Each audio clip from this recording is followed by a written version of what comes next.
Pasok pa lang ng Manila Zoo, ang elepanteng si Vishwa Maali o mas kilala na Mali ang unang babati sa mga bisita. Siya ang itinuring na main attraction o bida sa Manila Zoo. Pero tahimik na pagpasok ng zoo. Wala na kasi ang masiglang elepante na napamahal sa marami.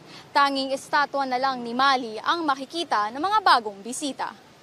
Alas 3:45 ng hapon kahapon, namatay si Mali sa edad na 43. Nung Biyernes pa lang, nag-iba na raw ang kilos niya at tuluyang nanghina sa mga nagdaang araw. Lagi daw silang may check-up sa mga hayop, pero sa necropsy lang natuklasan na may cancer at ibang sakit si Mali. Maaari po yun ang naging cause ng pagkamatay niya, yung congestive heart failure, wherein nahihirapan na po yung puso niya i-pump yung enough blood sa katawan dahil sa dami po ng organs na affected po sa kanya. Regalo si Mali mula sa gobyerno ng Sri Lanka at ipinagkatiwala sa Manila LGU noong 1981. Mahigit 4 na dekada na siyang naninirahan sa Manila Zoo. Sobrang lakit, mawala. Yung alaga mo na kahit disgrasya, inabot ko hanggang makuha ko yung loob niya na maging close kami. Tiniyak ng Manila Zoo na may kakayahan itong alagaan ang mga hayop. Hindi rin kinonsidera ng Manila LGU na ilipat si Mali sa isang sanctuary na matagal nang inaapela ng ilang grupo. Hindi na po niya kakayaning mailabas pa po.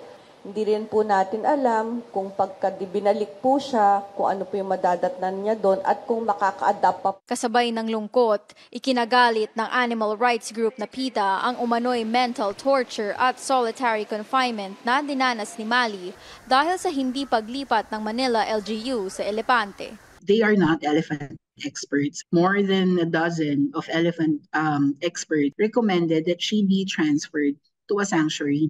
And hindi naman din yan basta-basta gagawin.